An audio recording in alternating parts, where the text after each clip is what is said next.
Today we'll study about the concept of erosion. So basically erosion is the process in which the earth is worn away, often with the different agents. So there can be agents like water, wind, ice, sea waves, running water, river, underground water, glaciers. So these are all different agents. Okay, so what is the work of these agents? They just detect, they dispatch, they separate the particles, they pick up that particles and they move that particle from one place to another place. And this process is done by breaking the rock into small particles. Because of this, erosion is called as any process of detaching or separating or fragmenting a particular rock into its different particles, and later on picking up those particles and moving those particles from one place to another and depositing it on some other place, and those places are created with a different landform.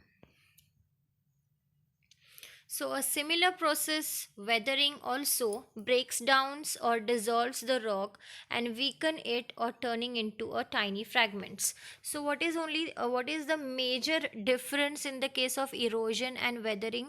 Weathering is only the process in which a rock gets broken down into small particles because of intense heat, because of intense rainfall, pressure. So there are so many types of weathering, and the weathering is basically done in a physical manner or chemical manner. But in the case of erosion, what happens? These weathered particles are transported from one place to another place and they are deposited to some other place. So this is how erosion differs from weathering. So, erosion is a natural process. It is a part of the constant recycling of earth materials that is called as rock cycle. So, it is a natural process. It is done naturally, and there is a constant or continuity in this erosional process. Because of that, there are so many landforms created. There is so many changes in the material of the earth, which is called as rock cycle. Now, there are the agents of erosion like water, wind, and ice, which play an important role in dispatching the particular particle, in transporting those particles, as well as depositing those particles. So, these are the different agents or the places where erosions have already taken places. So, in the first, you can see the glaciers have been deposited. In the second, the wind erosion has been taken in the desert place. In the third, the sea waves has eroded the sea coast, and because of that, there are various landforms we can see.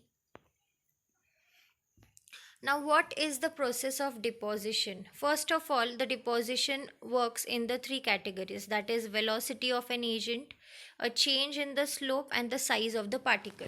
First, we'll study about the velocity of an agent.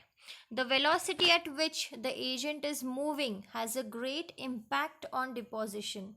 If the stream or the wind slows down, the carrying capacity will decrease and the particle size carried and deposited will also decrease.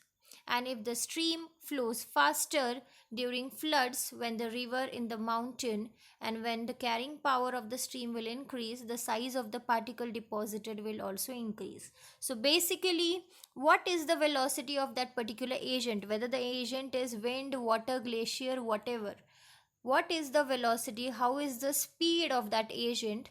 According to the velocity and the speed, the particles are carried away and they are deposited as per the velocity. If the speed is less particles will be deposited to the less distance. If the velocity or the speed is more particles will be carried and they will be deposited at a longer distance.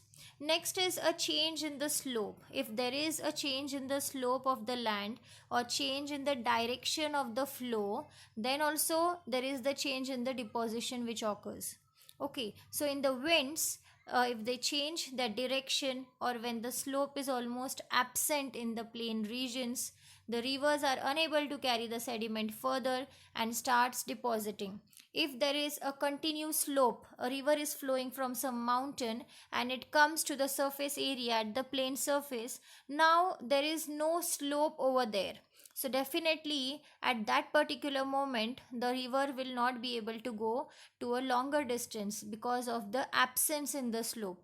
Then what is the thing will happen at that moment or at that place? The depositional process will start taking place, and all the material which has been carried away till now all will be deposited at the plane surface. So this is also an important aspect in the process of deposition. And next is the size of particle. Depending on the size of the particle, the erosion or the transportation is done. If your particle is smaller, then it will be carried away to the large area or to the largest maximum area it will cover. If your particle tends to stay in suspension for longer period of time, then the smaller particles are carried away till the end by the river or wind. If your particle is very minute, then it can remain in the air for longer period of time in the case of wind erosion, and in the case of water also it can be carried away till the end of the river. So any type of deposition can be done if the particle is small. Similarly, if the particle is large, then definitely it will take large amount of energy and it will be carried away to the smaller distance. So the agent may slow down because of obstacles, or deposition may take place at such point.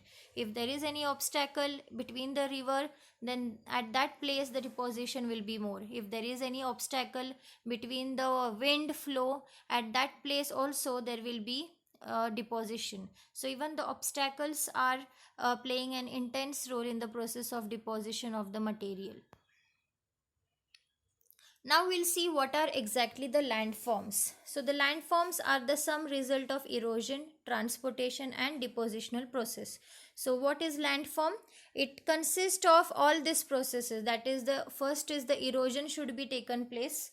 Then there should be the transportation, then there will be a deposition, and then a new landform is created. There will be a change in the landform which was previously and the landform which is at the present. So these processes acts together at many locations and at different places, and that creates different landforms.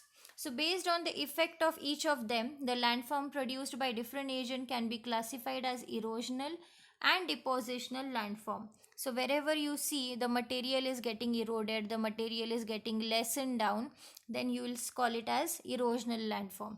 And wherever if you see that first there was no material in those places, but now lot of material is been deposited at that place, and then you can call it as depositional landform. Thank you for watching. This was all about erosion. It was all about deposition and the landforms.